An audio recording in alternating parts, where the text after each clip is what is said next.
of a long topic, I guess, but we'll push through. So we'll start with lesson 8. It's transport layer.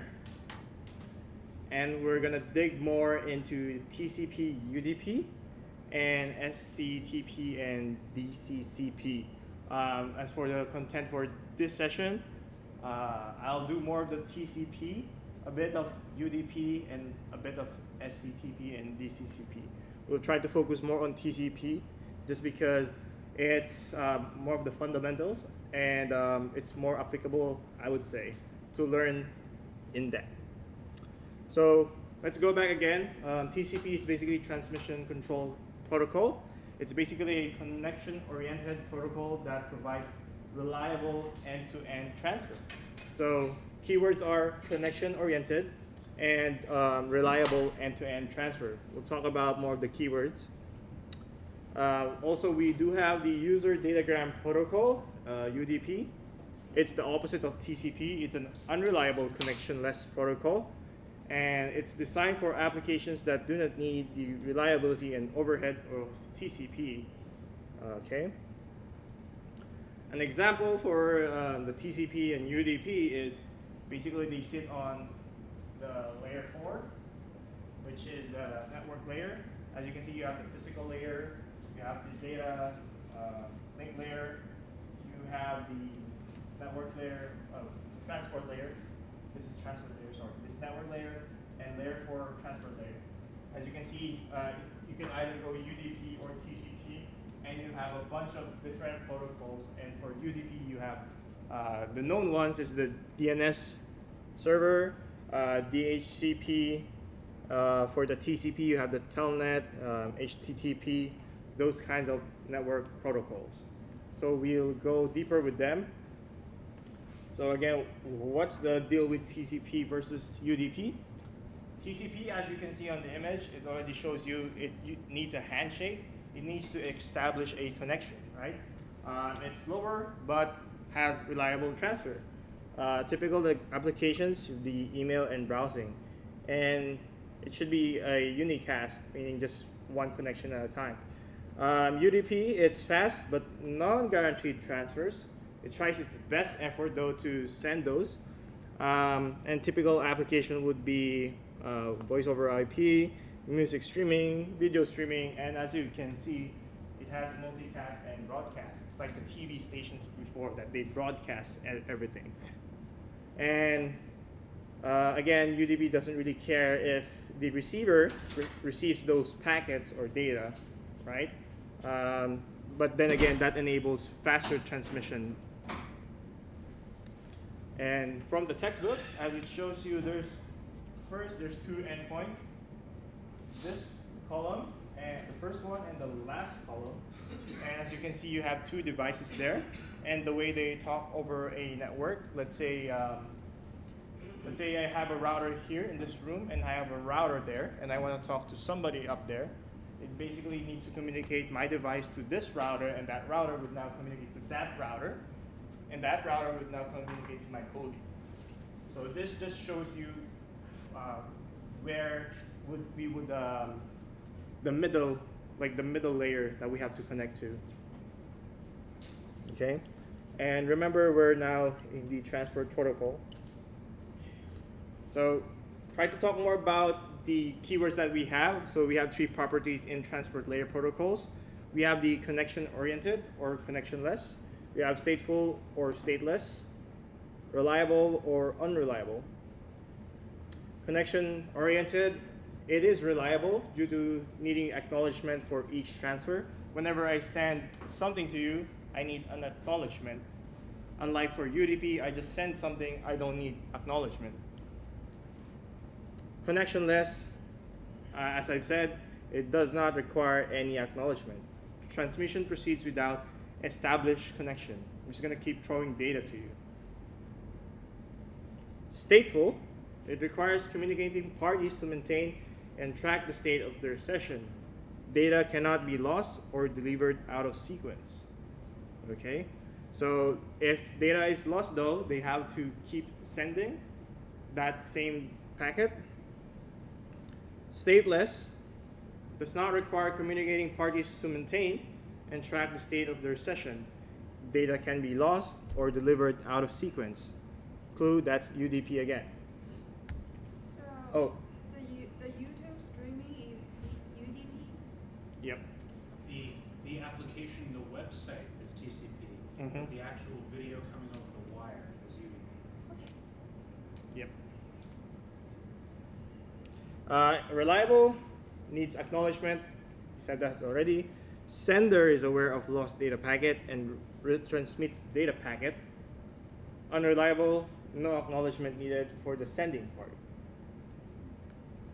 And now for the TCP basics, we have communicating with the application layer, providing error checking and flow control, and ensuring reliability.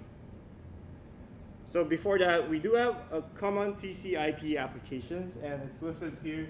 We have the DHCP, Dynamic Host Configuration Protocol, Domain Name System, Hypertext Transfer Protocol, and let's skip ahead to, let's say, Telnet, bidirectional serial text communication. What else? They don't have the SMTP here for the email. Okay, moving on. A quick definition of each protocol would be, again, your DHCP would assign IP addresses. So in your device, your computer, you can have this DCP to automatically give your device an IP and have a renewal list, or you can manually do it as well. Okay, DNS, as we discussed before, it's basically your phone book of the internet. Basically checks if this name and what its IP address at. Okay, HTTP, basically to transfer web pages. NBNS, translate local host names to IP addresses. SMTP, if you ever had to configure this before, your POP 3 dot something, that's one of the protocols as well. SMTP just allows you to send email messages. SNMP manages network devices. SNTP provides time of the day. If you communicate, it gives you the time of the day. Telnet, used in the terminal application to have a bidirectional text communication, basically request response. Trivial file transfer protocol, it's used to transfer small amounts of data. Okay, DHCP is the application responsible for requesting and offering IP addresses. A DHCP client automatically requests an IP address from a DHCP server when a network is detected. A DHCP server typically runs in a router, like your home router, and offers IP addresses to DHCP clients, like your devices. Here's how it looked like. So, a DHCP client, your laptop, if it's enabled, that you said automatically a request for IP address, it will use a DHCP. And basically the device would just try to communicate with your router to say, hey, I need a IP address, and your DHCP server would now offer an available IP address back to your device, and just gives it. Okay, and one thing to note that because this is a server, it must be on listening state, meaning if it's turned off, it won't be able to get any requests from the client. Right, go ahead. What if I use my mobile phone as a hotspot into my laptop? Which one is the DHCP server? So, The mobile phone. yes, because your mobile phone acts as the router now, and again, your mobile phone is connected to the ISP provider, so you have your own. So Correct me if my I'm mobile wrong. phone will give my laptop IP address, or just share the same IP address? I would assume if do you know if That depends on how it's arranged. So it's over Bluetooth. Mhm. It has like its own special protocol. But if you have a hotspot that broadcasts its own wireless SSID, then it becomes your DHCP server, your router, like all that stuff. So if you're connecting your phone as a hotspot with tethering where you connect a USB cable or Bluetooth, you are most likely just inheriting the connection from the phone. But if you are broadcasting the connection over over Wi-Fi, then then you are using it as its own routing device. Gotcha. Good question. Good answer. Okay. Next, we have the DNS. It's the phone book of the internet. Enables us to browse to a website by providing the website or domain name. Let's say cdu.edu instead of the IP address. Now it maps the domain names to IP addresses.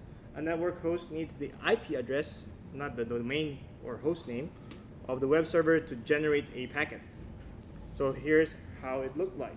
So you as a user, you have, let's say, a device in your mobile or your laptop. You type this, www.microchip.com. Basically, it now goes to the ISP routers, and the ISP router connects to the request to the DNS server to check for the IP address.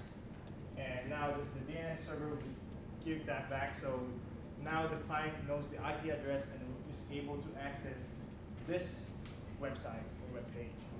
And as we mentioned before, it does not really go directly to the DNS server. It also checks if your device has it, the operating system, does it have it in the cache? Does your browser have it? Does your router have it? Does the ISP have it? If everything else is no, it goes to the DNS server. Okay, HTTP, we've seen this many times. It's the most commonly used TCP over IP application as it transfers web pages from a web server to a web browser. Web pages are written using HTML, which stands for Hypertext Markup Language. In other words, HTTP is used to transfer HTML files. And as you can see, you have again your device, and it requests an HTTP protocol, and it asks to send the web page, and the HTTP server gives back the HTML. Okay. For the system ports, some ports are used by default, and here are some of the ports that are used by default. So let's take a quick look at it. You have the file transfer, telnet, SMTP, HTTP, POP3. I used to configure, okay, now I remember. I used to configure, if before you have the Outlook mailbox and you want to, or even your mail in your Apple computer, you have your own email application, and you want to integrate your Google Mail or Yahoo Mail, you need to configure the POP3 protocol to add that to your mail app. So as we're discussing these various protocols, we have to have a quick look back with the client-server model. Again, client is your any device. There's a user typing whatever, and it requests something, and it passes through network or the internet, and then now the request would go to the server, and the server would have a response. Okay, and that response should go back here in the form of web pages or whatever data. And now we go to this simple diagram that it's basically the three-way handshake. And what it does is basically, if your device, the client host, it first sends a connection request. So it does not send data right away. It would have a connection request and gives the synchronized sequence number, SYN. And once the server receives that, it would now give a connection grant with acknowledgement equals x plus 1. Again, it receives the x, the server receives x, and now server host says, oh, give me the next packet. And then now the client could now send an acknowledgement plus the next sequence number, so that now the connection is established. So it's request, grant, and acknowledgement. Okay? And this time around, client-side TCP state diagram. So this is the TCP state of your, let's say, device. When we say state, it's basically, for example, we have the door here. The door is in the closed state. If I open that, I would say the door is in an open state. So now, when thinking about your client side, let's say in your laptop, if you initiate a TCP connection with a server, its state becomes from closed to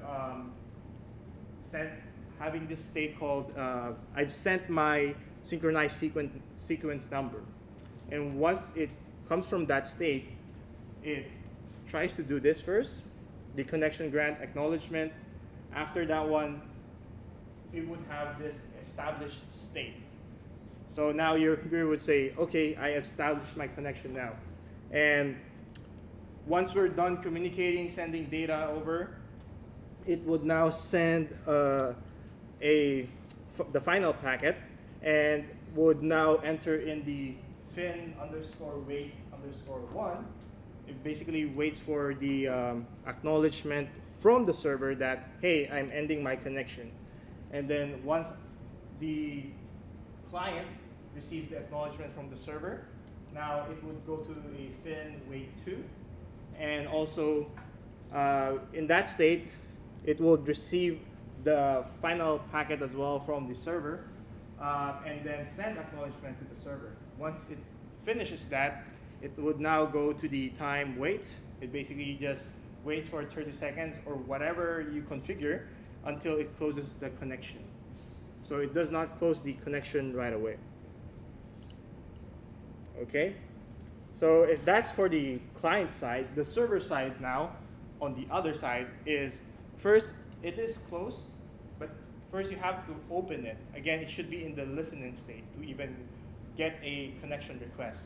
So you go start with listening state, and when the client sends its first synchronized sequence number, it will now enter a state called SYN received. Okay?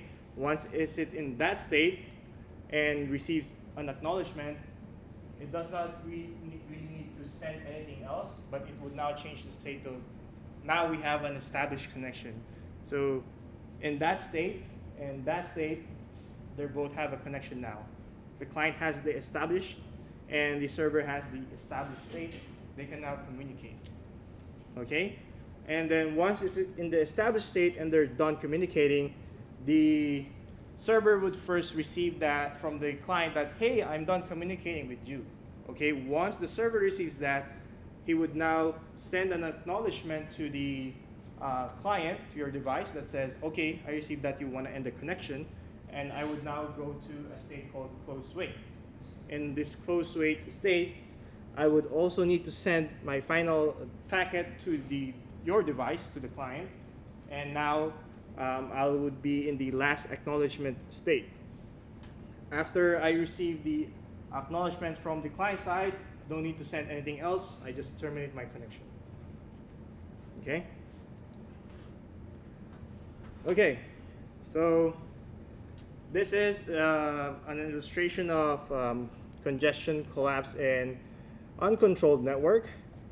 It basically happens when there's a lot of traffic coming in and the server or the receiver can't handle the request. Meaning, it's, let's say you can only handle like 1 gigabyte of resources, and then now you're getting more than 1 gigabyte. Okay, and what happens here is throughput is basically showing you the number of connection requests, and then load is basically the load that what's been getting by the server. And once it reaches a certain threshold, or I mean more than the threshold, it can collapse. Okay.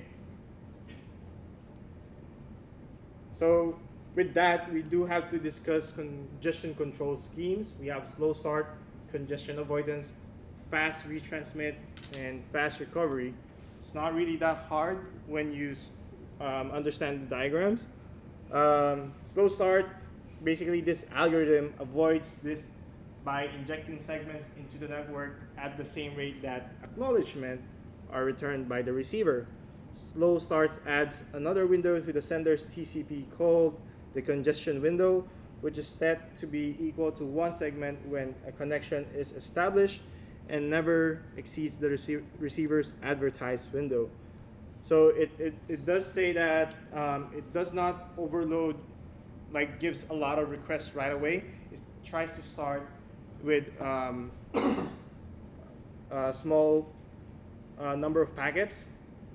So again, with slow start, we have two keywords, the congestion window and the slow start threshold. And for this to happen, the congestion window should be less than the slow start threshold. Here, in this graph, what we have is it first sends one segment, and now it receives an acknowledgement. Once it receives that one, it goes exponential. As you can see, it multiplies by 2. The next packets that are sent are two packets instead of one. And then once the acknowledgement for those 2 packets is received, it can now multiply that again or exponentiate it again. Let's say times 2 again, it becomes 4 packets that are being sent and keeps on doing that. It keeps increasing. Okay, so however, the one that you see a while ago is here.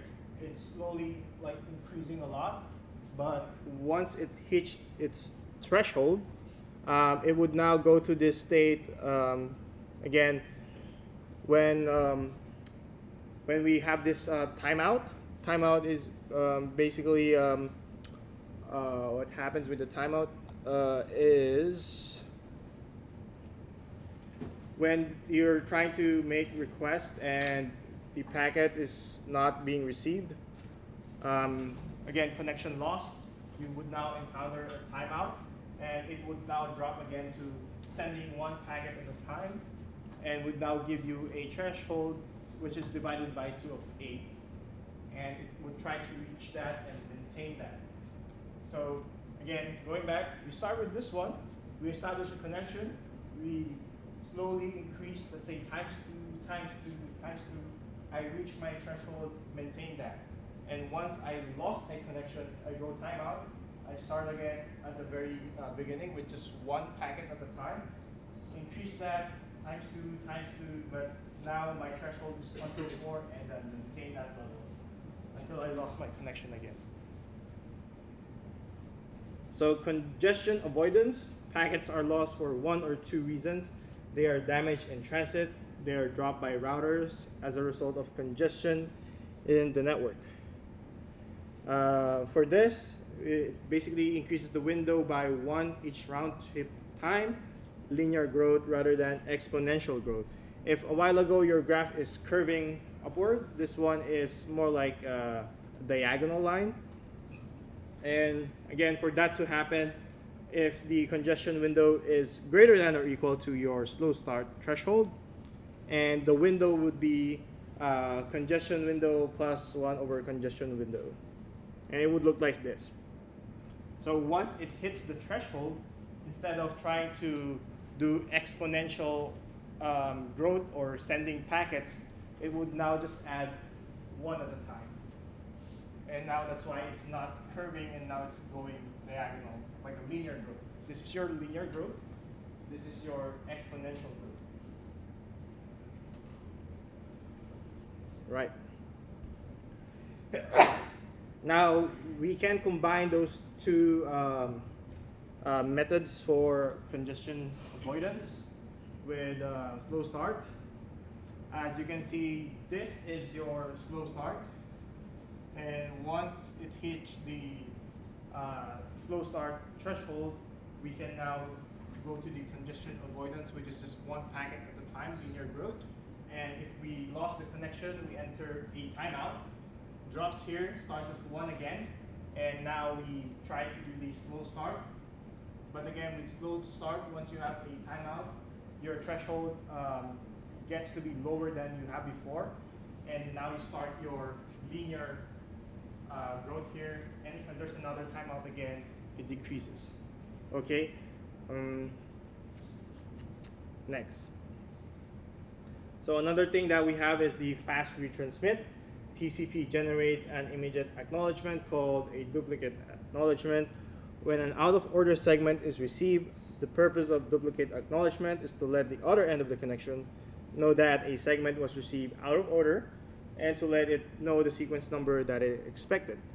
And as you can see in this graph, the source sends a packet. It was received by the destination. S2 was sent, it was received. S3 was sent, but was never received by the destination.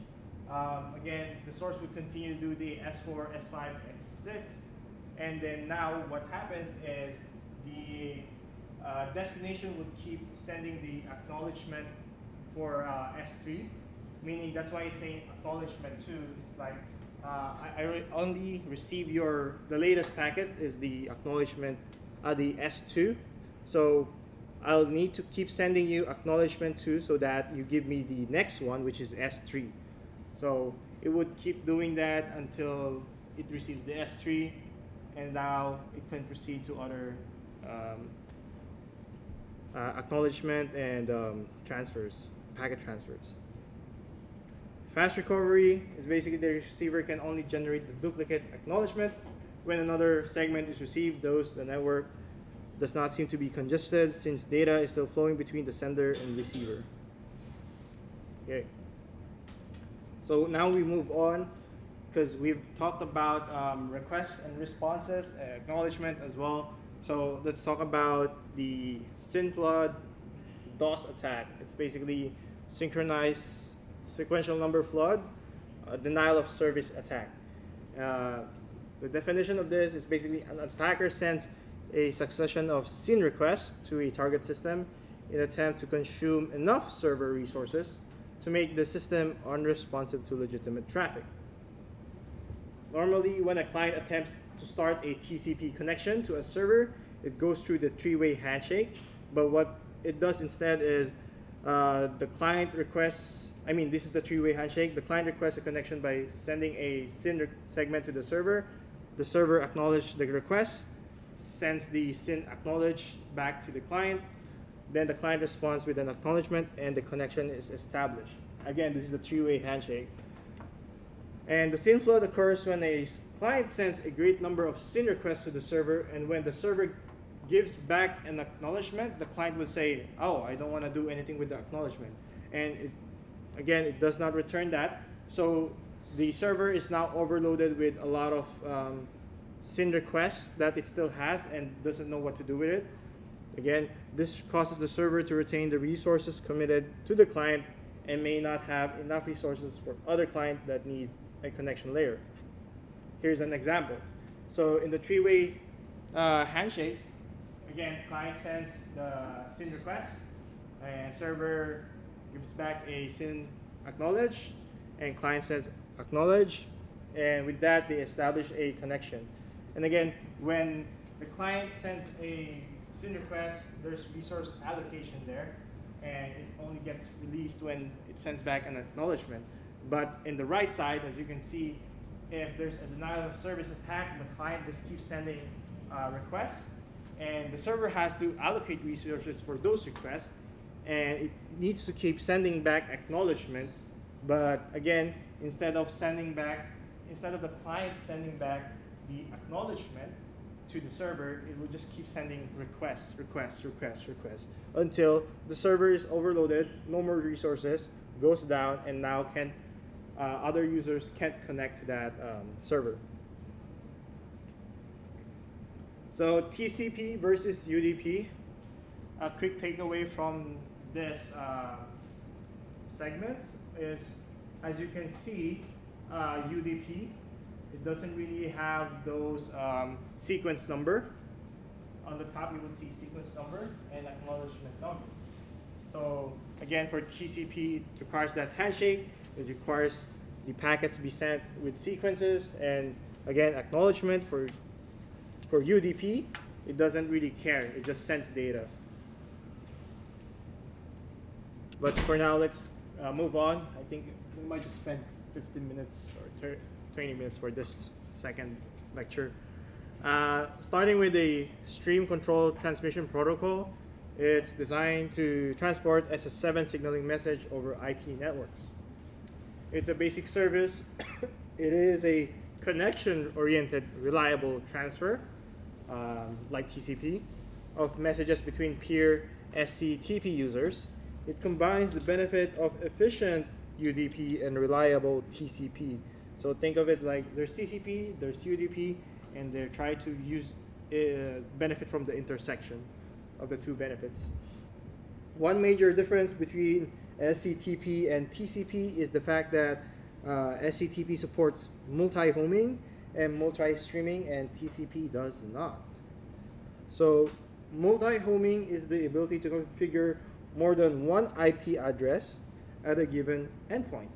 This requires a host to have multiple network interfaces, each of which has a different IP address. And the advantage of multi-homing is the event that the network failure occurs, it could use more than one address that allow rerouting of packets and also provide an alternate path for retransmission. So if I try to connect in one IP in TCP, if that doesn't work, it fails. It tries to send again, fails. It tries to send, acknowledge, good. And in SCTP, it would try to send in an IP address. If it fails, it tries to look for an alternate address to send it with the same network. So it would look like this. So as you can see, you have several network interfaces that would now send over the internet and then be received by the other host B. And again, if it does not reach the, let's say, B1, it can connect to B2 instead to send that packet. And they were just gonna build that data packet again. That's basically your multi-homing feature. For multi-streaming feature, it basically each the A1, A2, A3 would have their own separate connection to transfer over the data packet, and that itself allows sending of different data packets right away in unidirectional channels. They're still transported in sequence though. Okay. What else?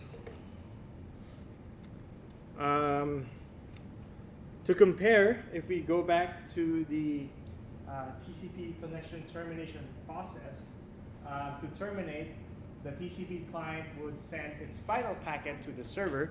When the server receives that, the server would send a final packet including the acknowledgement, and the TCP client would acknowledge that, and now it can now close the connection.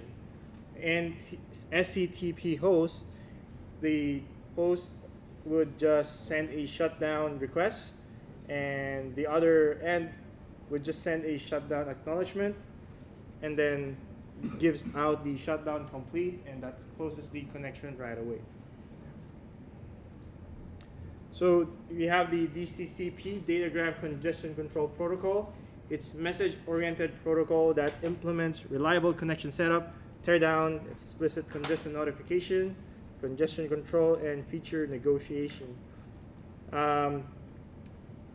We do have the same. We have request, response, acknowledgement data, but we just have the DHCP in front of it.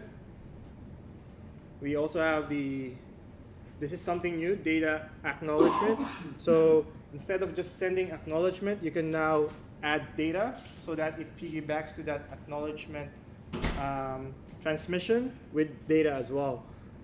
Next is you have the closing request, close, reset to terminate the connection, sync, resynchronize, sync, acknowledge, resynchronize sequence number. And your DHCP header would look like this. You do have generic header and additional fields on the top. And again, these are the 9 connection state. If you remember the diagram with the TCP client states and TCP server state, here are the states for DHCP.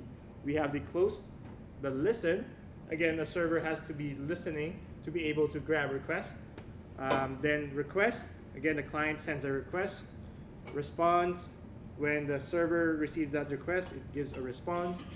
Part open is client waiting for a response from the server. Open is basically connection established. Close request is server asking the client to close. Closing is client waiting for final reset. And time wait, it's before shutting down the connection. Okay, that's the same one.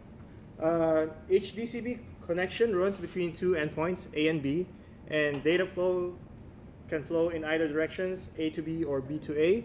And between these two endpoints, 4 sets of packets can be defined.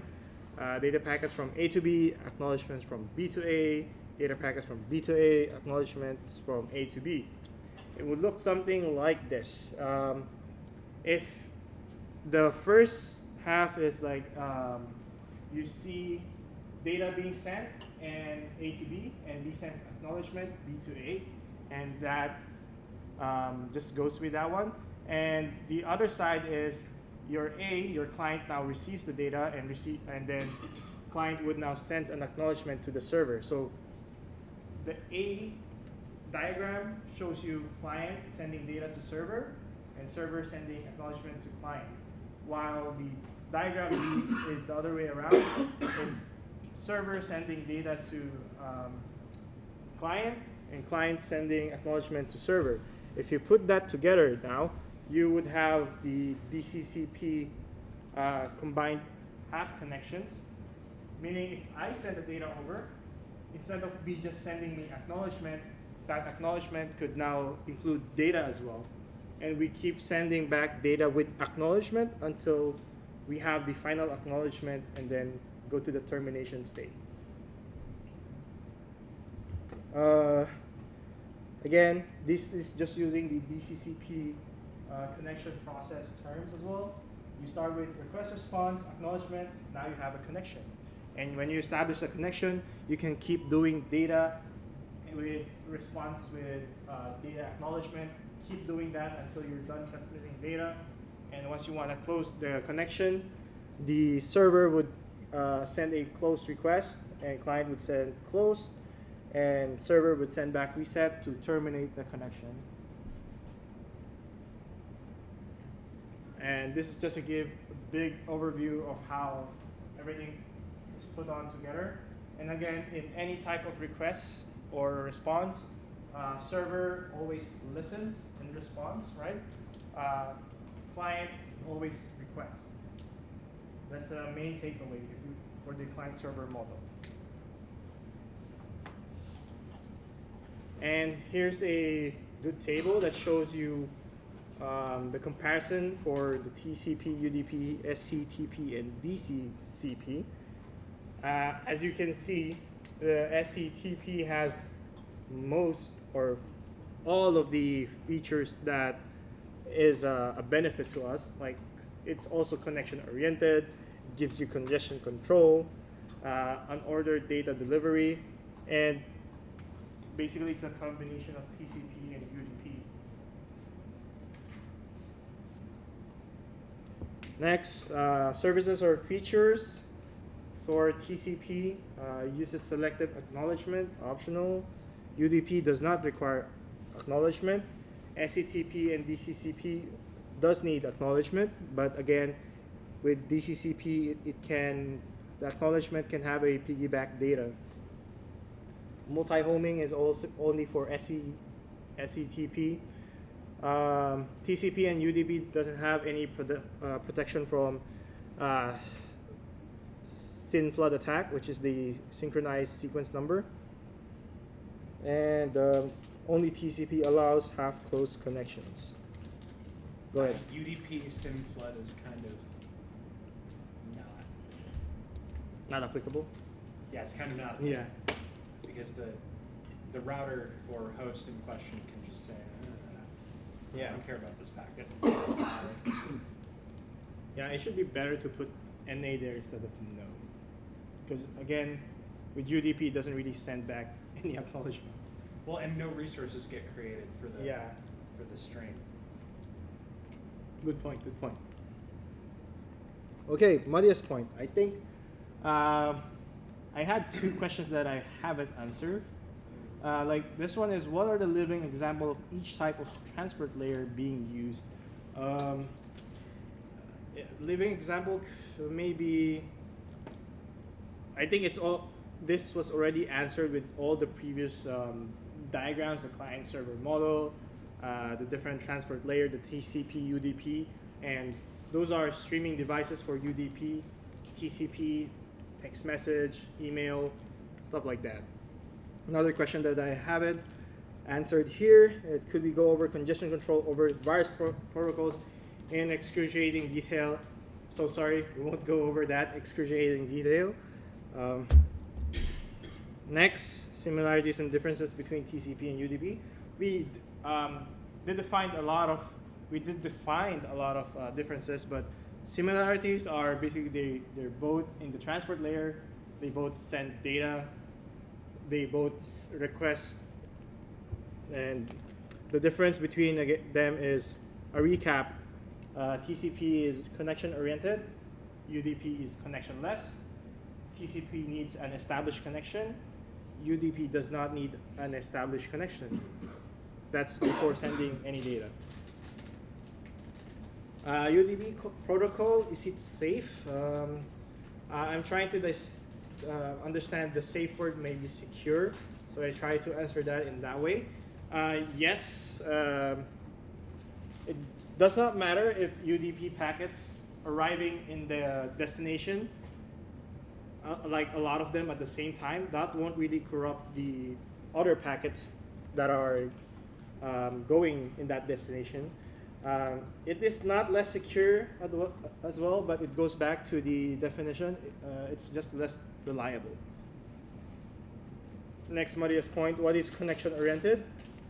Keyword, it requires establishment of connection before we send data. TCP congestion control like load balancing, or is it completely different? Answer is yes, you can have TCP congestion control in load balancing. So it's part of when you create a load balancer, that's one of the things you would be doing is create a TCP congestion control. What else? What would require an organizations to have multiple IP addresses? What is the cost associated with it? This one is hard to really define internally, but if you go Google and check the cloud providers. So for example, with AWS, if you have multiple IP addresses for EC2 instances, think of it as just computers that you've rented, you're renting for with Amazon in their virtual private cloud. So for them, each additional elastic IP address, basically just IP address, on an instance will cost you 0.005 per hour. So that's cost calculation. And if you're looking for more jobs like in the cloud, like you really should know how much a service would cost, because it could ramp up so fast if you're just trying to use everything. Stacks up, right? Yeah, unless you're working with Amazon. Free dev account. Free dev account, you can use whatever services you want. But I don't know if would they say that, hey, there's this dev who's like eating up a lot of our resources So internally. anecdotally, what I will say is I found out that a service that served no traffic and did nothing was spending in the in the 7 figures per year on AWS services, and that's cost. That's not cost billed outside. That's cost billed to us because we actually do keep track of like how much we pay less, but the cost to the business was in the 7-figure per year range. So I will say that we are supposed to keep track of it, but because the focus is so much on developing fast and experimentation, that some very, very large mistakes get overlooked. Yep. Okay. DHCP is a new transport protocol. What advantages does it has compared to other transport? It's basically UDP plus congestion control, or look at in another way is basically TCP with less reliability and byte stream semantics. I think that's the end for the lecture, Muddiest point. We can now move on with, let's see if I can open up knowledge check first, because there might be people who haven't done it. Yeah, let me quickly check that one. I guess I can discuss, let's see, it's grading. Okay, it's fine. I can only show you until module 6 for now. Let's see. Okay, we can start with module 6, question 1, which is the following is not true in communication system components. The answer is source generates the information. Explanation, sorry. The wrong answer is A, source generates the source encoder. Nope, source only generates the information. The source encoder then converts the information. Okay? And transmitter converts message signal into form. Sync is just basically the destination or receiver. Next is, which is not true in the examples of geographical coverage and network. The wrong answer is local area networks cover small geographic areas such as multiple buildings. That's wrong. Multiple floors, multiple schools. It's only one building, one floor, one school. Okay. Next is, which is the following is not correct in OSI model. I can just hide the answer and then check if you guys know. First is network layer is responsible for routing data to its destination, detecting errors in frame, presentation layer, translating, application layer, end user applications, physical layer. Why is physical layer wrong?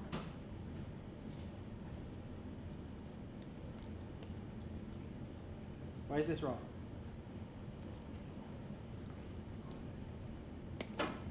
What layer does establish, maintain, terminate session? We already been talking about this in the lecture. Like we kept saying connection request, connection establish. What layer were we talking about this whole time? Transport? Yes, the correct answer is transport, but this one just shows you the definition for physical layer. But you're correct. Yeah, but again, physical layer is the electrical, mechanical standards and signaling, basically your cables, your 1001s, which is not true for internet architecture layer. Why is the third one wrong? Internet layer is the bottom part of the network layer. Internet port is fine in this layer. Yep. Wait, what should it be? Okay.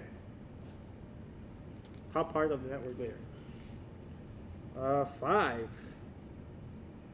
Which is not a high-level data link control. Why is number 1 wrong? The synchronous response model.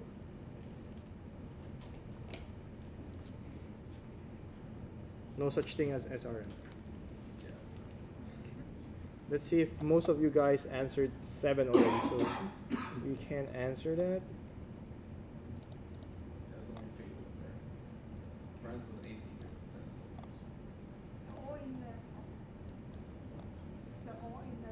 Okay, we can discuss 7 as well. So, another thing that's why we couldn't put feedback in the knowledge check is, I did see that as something good, but I only saw its usefulness when I encountered something like this, not with the Blackboard, something like this, multiple choice gives you feedback. However, it's more like 50 questions. So even though I give you the answer, and then if you get it wrong, after 10 questions, I would ask you the same question. It's more likely you'll forget the answer again. So that way, it's fine to keep giving the feedback, because it's harder to get that 100% right away just because, oh, I memorized it. It's more like, oh, I understood it, so that's why I got the correct answer. In this case, you only asked twice, so it's so easy to just memorize it. Oh, A is the answer. And then now didn't really understand it. Yeah, you're right. Yep. Yeah. And what happened that I think it's one of the CompTIA multiple choice tests is it has a progress bar like this. Correct, correct, correct, correct, wrong, and it lets you proceed and then backtrack that progress bar. And now you have to answer some of the answers that you answered as well correctly and the wrong ones hidden in the question. And then if you have, let's say, wrong, wrong, wrong, you push your progress bar again. So that's why it's a very tedious, like, multiple choice exam. I'm good to go.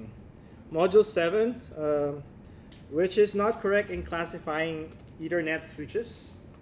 Why is the fourth one wrong? Collision and broadcast domain include hub, switch, and collision domain. Which one is not correct?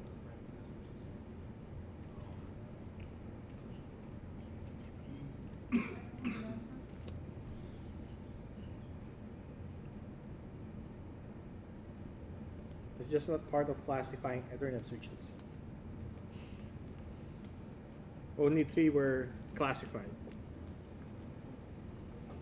2, which is not correct in virtual LANs.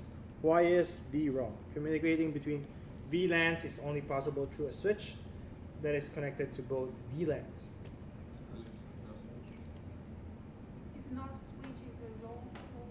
Router. Correct. Correct. It's only possible through a router, not a switch. Number 3, which is not an implementation of virtual LANs. So why is host-based VLAN wrong? Well, you can say it's not part Doesn't exist. not part of it. Does not exist. Which is not correct in IPv4 header structure. It's fastball length. The shortest length is 20 bytes, and there's more long and fast. So with that answer, it means length of header is not fixed. It's variable. Hey, good job. Which is not a routing algorithm. So decentralized versus distributed routing algorithms. Yeah, should that be centralized? I don't know. Yep. Yeah, boy. Yeah, you got it. Let's see. How about module 8? No one has answered it yet, so till next time. Let's see. So I can quickly discuss some notation and maybe some AWS products to give you an overview. Let's try to pull up AWS Cloud Designs. Yep, go Google, that's fine. So, Azure has one too. Although Azure's is focused on mostly on cloud migration. So this is how you put use cases, but that's not really a network diagram yet. But let's say for this one, you can extend it in such a way that what protocols are they using, right, to communicate with each other. Clue, it's gonna be the same for most of them, but if you figure that out, that's a good reveal. Huh? Is it TCP? It's almost everything at AWS is done with HTTP, just like almost everything at Google is done with what's called RPC, which is remote procedure call. Every cloud architecture has their own specific idea about which one to choose, but whoever won when Amazon AWS was first starting, they kept winning because once you have that interior architecture that's all based on HTTP, it's very, there are a lot of people who are very knowledgeable about the protocol and how to use it with the programming languages that they use, so it just becomes, it very, very fast has this network effect where all of AWS, or almost all of AWS, with the exception of IoT, is on HTTP. So that already answered my clue. So HTTP, most of different services communicates with HTTP protocols. So let's see another design pattern. Like, let's see. Oh, this is a good one. So it shows you IP, the subnets, shows you the availability zone, virtual private cloud, and region.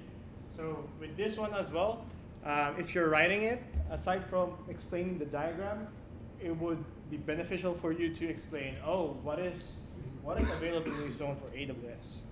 Again, if you're a business student as well, you have to know these services because these are products and services that people use. Like, I don't know, I think most people use cloud providers now, right? Expeditors does not, and they have an office like over there. They refuse to use the cloud for anything. Good example as well, like when you apply it in a school, it does not just go to the system right away. It goes to an S3 bucket. Store your, when I was working for the International Student Office, whenever we receive your applications, I have a S3 URL. Yep. So Google, I think I just Googled AWS cloud design patterns. You can go with Azure cloud.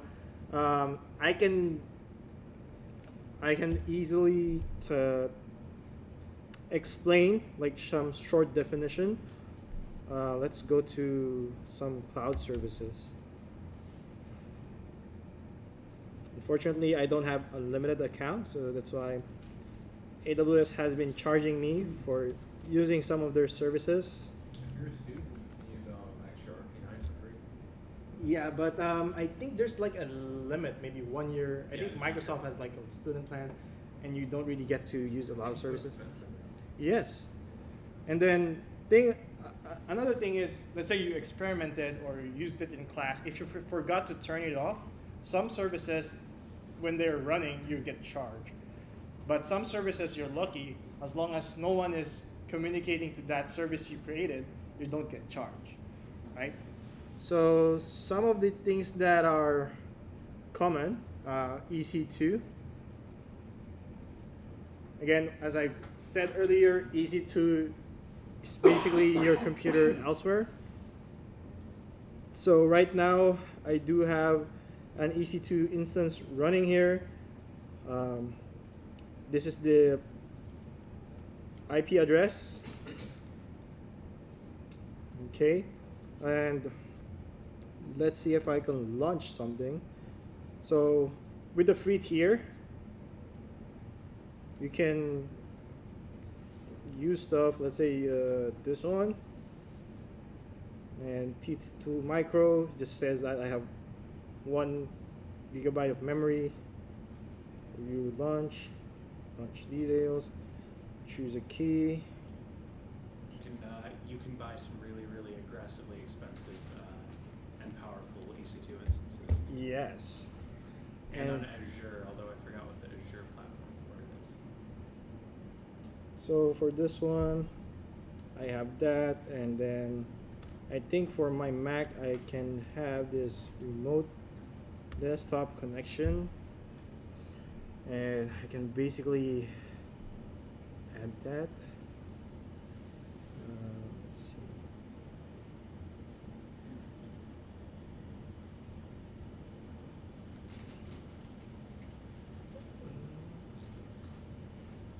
This one.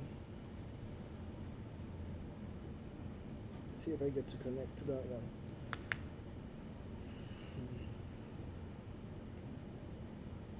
So before that, it shows you if it's running or not. Also have this key where password is stored as well. Let's see. Let's try again. 92205. Let's see. Okay, username, password.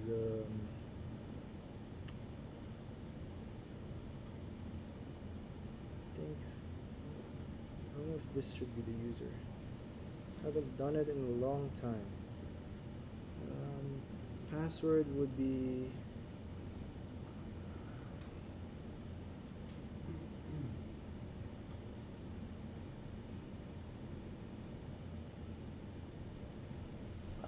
see.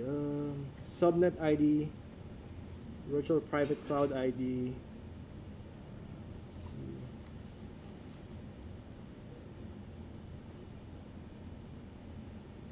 No, I'll quickly open that again. Let's try this. Let's see.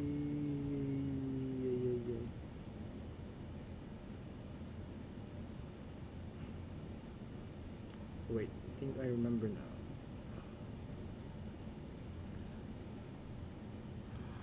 EC2 instance. Let's see.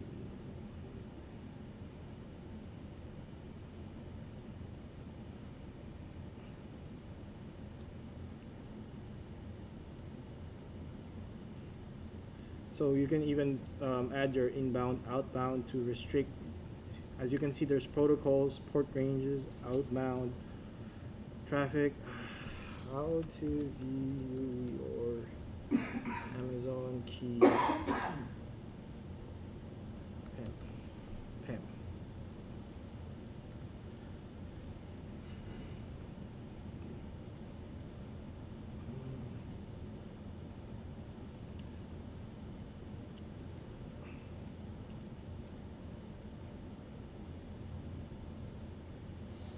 Yeah.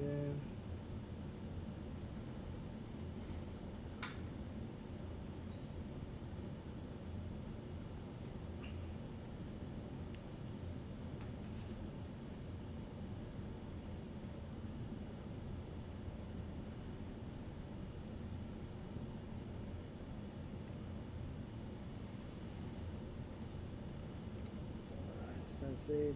Get Windows password. Crap. There you go. Secure pair path. Key name, part key. Because you're open key or something?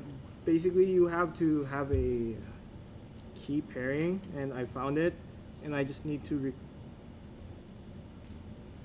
oh, I don't have the same one, so I have to create quickly again a new one using a different key, but should be,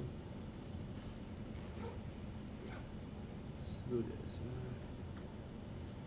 Cardinal key, and then now I can just create that new one again. Okay. Copy that. Try to connect to that one. Once it's done, and now I can get Windows password later on.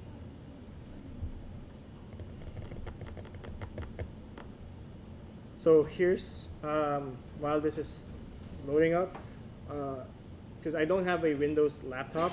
Sometimes when I need Windows, I mean I have applications that only runs in Windows, I would just spin this up and do a remote desktop setup. Yep. Open that again. Now I can get my password. I think that you need to connect for SSH. 4 minutes. Yeah, I do have SSH as well with when I'm using Ubuntu. I don't know if I could just do it with Windows, because I think Ubuntu program? Ubuntu. Oh, the Ubuntu. Oh yeah, but I don't have PuTTY. Oh, okay. Yeah, but with Ubuntu, I do know how to SSH with that one. But let me just try this again.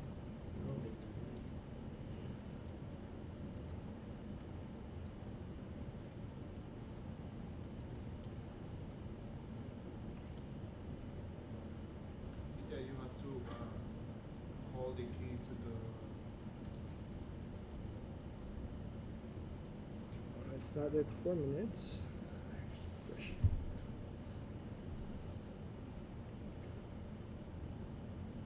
There you go. So it's okay. Just keys. I already rented a server from them, and it's loading a Windows. There you go. So this is the cloud. All Windows, would it work smoothly? Yes, I'll give you an example. For this one, no, just because on the top right it just shows 1 gigabyte. But if let's say I'm ballsy enough to create, let's go back Windows again. Yeah, sure. That's the base. So again, CPUs and gigabytes. I can go as far as, woo, and that would cost a lot. Like I can just Google how much does easy to cost. Maybe pricing for cable. Yeah, EC2 will have a pricing page. Yeah. Oh, and there's also this.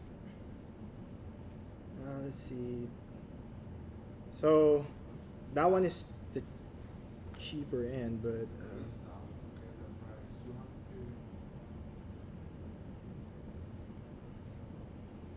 to. There we go. I want to see the most expensive right away. Oh, go to on demand. Go to on demand. Okay, on demand. And just Oh yeah, see. scroll all the way down. So most of us usually uses the T2 or T3 micro, and it's super inexpensive. Okay, but once you go, let's say you want to play games like a high-end games, sure you can do it, but look how much it costs per hour. Oh, you can scroll further. There's more down there. Yeah. The GPU instances, wow, 14 per hour. Oh my god, is that foreign? that is 732 gigabytes of RAM with 64. I'm guessing those are actually GPU clusters. Mm-hmm. So it's a cluster of 64 GPUs. That's something that somebody doing his PhD thesis in machine learning is going to Could be data intensive applications, right? Like you want to process millions of data. You need processing power for that. Yeah. Some of the modeling for petroleum expeditions, some of the geographical modeling, Mhm. uses some of those instances like that. They use those just aggressively expensive compute. Because So- all it is just feeding in a giant CSV file and crunching a ton of numbers. Mm-hmm. So that's a very popular one, and you do have lots of services, but if you dig deeper down those services, they're just EC2 instances, basically. And if the more they abstract, they just call it a different service. For example, S3 as well. It looks like, as you can see, I can use this like Google Drive, right? I can use this like a OneDrive, but as well I can use it to put my static files and serve a website, because this one has HTTP and again, this is abstracted, but underneath the hood there's still a computer there. It doesn't just have this; it has a computer. S3 is one of the things that is not built on EC2. Oh, really? It is. I mean, it might be now, but the fundamental protocols were built on something else. Mm-hmm. And one of the popular products as well is DynamoDB. It's basically a NoSQL database from Amazon. You can quickly, even in Azure, I think I tried that, the Cosmos DB SQL database, but I think Cosmos is good. it costs more right away. Yeah, a lot of generally speaking, Azure is more expensive than AWS. My issue with, or the reason why I like Azure is their console and their ability to just like say, you tell Azure I want a thing, and Azure says, okay, let me baby talk you through how getting this setup works. Mm-hmm. And AWS does not have that. So with this one as well, I can quickly create a table, and let's say table name is IS306. Partition key, ID, zone.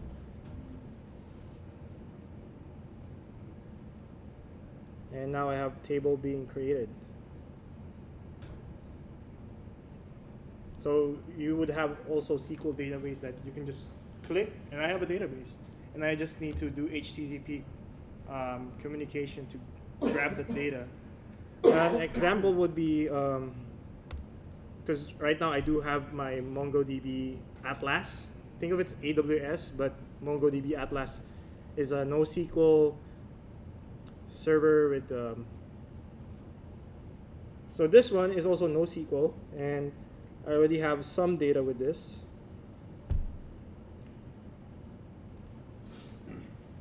Come on. Here, that's the data. And let's see if I can see it here. Easy to. Instances. Let's see if I can grab anything from here. Oh, go ahead. Yeah, I got a question for the project. If we do all the network in AWS, Okay. so we have to create a web service. I don't require you to deploy any. Nothing, no deploy. But if you want to, Yeah, because we have Sure. to create you need the DNS for people with domain. We have to Mhm. create a DNS server, web service, database server. So that's too much money, I think. well, that's why you can just limit the scope to, okay, I have a user and a server, client server model, and just have that in the cloud, and make sure that you can easily Google it and research, and just don't forget to cite citations, and basically, oh, this is how it works. This is So, how they communicate. I was thinking to get a hosting, and, and the hosting, you got the DNS, you got the web service, you got the databases, and you can create the domain for an email for everybody. And if you want to see this part, the network part, only create the network and subnet and don't deploy nothing AWS. You can use that. May create a hosting for one in So- the cloud, Mhm. and here the network here with switchers, routers, whatever. Because it's the same. Everything is in the cloud. No matter if Yeah. you are connected to a hosting Yep. or connected to AWS. So my question is, we don't need to get all in the same network. Same what? Network. Yeah. We don't need to get that. Minimum requirement is you have a network diagram. Okay. That's from a cloud provider. I mean, using the cloud provider's services. So again, my goal here is, one is you apply network diagram. Doesn't have to be 100% perfect, but I'd like to see you researching about what are these services are, because that's again very useful when you go out there, Okay. right? I just want to read that, oh, EC2 instance, I know how it works. It uses blah, blah, blah, DNS, blah, blah, blah, IP. How do I communicate with that? Again, and then now you put diagrams. You put protocol HTTP, right? Yeah. Got it. Okay. Okay. Cool. Thank you. And let's see, so another thing with AWS, so you have database, you have storage. Lambda is pretty amazing as well, just because I can just write code and I don't have to worry about putting it in the server. I just have a code, that's it, and it just runs. So I can have HTTP to run my code, and let's say that code do something else, right? There is a framework called FN. I think it's open source, but it's headed by Oracle, and it lets you do Lambda or Azure functions without being committed to AWS. So for example, this one, it just has one JavaScript file. That's it. What are the other instances? Blockchain has been around for 1 year, 2 years, and we tried messing with this before. It's possible, but it's expensive. Just because with blockchain you should have a lot of servers to do it. Minimum, I guess, 2, but I guess that could be a case for a blockchain. If you want to go ballsy, ground station. So I've been kind of following this before. At least now they have reserved contracts now. When I was looking at this 1 year before, it's just a web page without anything, just saying, hey, we might have something like this. It's basically you're like renting the features that a ground station or a satellite can do and use it. So examples would be, see, it's using the satellite, faster downloads, maybe for big companies. That's yeah. And if you're working more in the data side, business analytics or database administrator, aside from database, you also have to know analytics. Like Elasticsearch service is very popular. Another thing that you guys need Kinesis to should not be under analytics, but that's yeah, it's a streaming. yeah. It's a distributed log. I was using the software for like a simple analytics thing. It was like Athena and EMR. They're all designed for use cases. Yeah. So Athena, EMR, and Athena are specifically designed to query data, and they both Elastic MapReduce is you create your own Apache Spark or Hive or Hadoop cluster, and you query data the way you want to. Athena is, and with Elastic MapReduce, you actually are in charge of like how many nodes do I want to have in my cluster, and what data do I want. And then Athena is designed to be all serverless, and it takes your database tables from AWS Glue that are actually, it's just sitting in S3 buckets. That's all there is to it. But it provides you an endpoint where you can say, hey Athena, I want to run this query against this database. And Athena says, okay, I got it. Here's your job ID, check back later. And it runs the query, and you find the results when you find the results. It's really useful for serverless architectures, and when querying is infrequent. EMR is more for that sort of constant data analysis where you're taking in a bunch of data and transforming it, because the difference between Athena and EMR is Athena, you're only paying for it when somebody submits a query. With EMR, you're paying to run the cluster no matter what. So the use cases are different. So if you have a lot of data streaming in that you're trying to query and transform and do stuff with, you want EMR. But if you are running a web application where queries are infrequent and the data is kind of static, you want Athena, because you just tell Athena, hey, and it'll charge you maybe 5 cents to run the query. And at the base foundation, AMR is Elastic MapReduce. The keyword is MapReduce.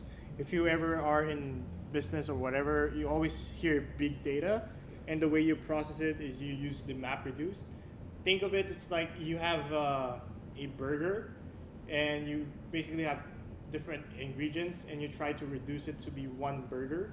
So think of big data like that. You have tons of data, and you want to reduce it in a way that the data makes sense to you. Makes sense. Yep. So Redshift, also another popular one. It's data warehousing. It works well with your data analytics as well. Migration and transfer. Snowball, I've been looking at that. It's cool because right now, before we just transfer everything to the network, right now they have physical suitcases that are travel size that they can go to your location and plug in to your server and have a data backup.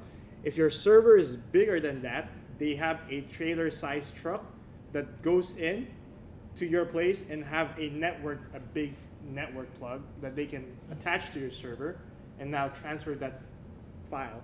They already had this one use case where in Hawaii, a research center was, I think, is affected by the lava because it always had volcano eruptions there, and they used one of the AWS Snowball services. Networking, basically, you guys want to look at this, but you can limit your scope with just VPC, CloudFront, Route 53, API Gateway, just those, and those are most of the components that you would be always using, or most of the time you would be using. The other four are esoteric. Mm-hmm. So VPC, CloudFront, and what else? Route 53 API Gateway, the first four. That would make you like, oh, my EC2 is here and it's inside my VPC cloud. So that helps with your network diagram. VPC is a virtual network. CloudFront is a content delivery network, which is its own thing. Route 53 is for DNS, and API Gateway is a system for. Think of it like a router. Yeah. Yeah. Do you have any opinions about security identity compliance? Yes. So most services you start really with IAM, Identity Access Management, and you can quickly open that up and assign users, groups to whatever services you have. For me, my own username, I should be able to do everything that I have, but that's not good for a real world scenario. So as here, you can have roles for services that, it can only do Lambda and attach additional policy, maybe groups. Let's say you have HR people that can only have a read access to S3 bucket with their applications. That's a use case. The sales team should not have access to that. Things like that. Going back to the services, another thing that people usually use as well is Cognito. So that's where you put your user pool. So when you're creating an application, authentication, authorization, maybe use a Cognito pool. For developers, KMS is great because you have all of these weird environment secrets like where are my endpoints, what are my API keys, what are all these things that you have to store somewhere, and you have to get them to your server somehow. So what developers did in the past was they'd have something called an environment file that ran along separately to the code package, and the problem was people kept committing them to GitHub. So what KMS sort of seeks to solve is it lets you encrypt your environment file and commit it to the repository, and then your application will reach out to KMS and say, hey, I am this application, let me decrypt this file with this key, and you say, and AWS checks either by EC2 role, like the role that's attached to EC2, or whatever role it has, it says, okay, yeah, you're this service, so I'll let you decrypt the file, and it decrypts the file, and that way you can actually have your environment file sitting in committed to source control like everything else, but it's all encrypted, so it doesn't matter if somebody takes it. And it allows you to do some key rotations as well. Here's another good product for, I think for people wanted like having a website up and running. I know you can also go WordPress directly and create a WordPress site. Right now they have that free thing, one page. Amazon also had this Amazon Light Sale. As you can see with the UI right away, it's easy to see what you want. You can click create WordPress and stuff like that to have your blog or website up and running. Oh wow, you can do light sail for Node.js. That's pretty sweet. First month free, but it's just, again, they charge you $3 per month. But if you can go away with just EC2 again, the more it's abstracted to you, it might cost more because they're doing everything on the background, the hosting and everything, managing the server, updating the patch. But if you get the EC2, you get, again, what you see, you get this one. If I deployed an app there and open a port so everyone can go in, but another thing that I have to manage, like, updates, patching, vulnerabilities, all of those I have to do. What else? Azure. I think Azure, yes, it has a student plan as well.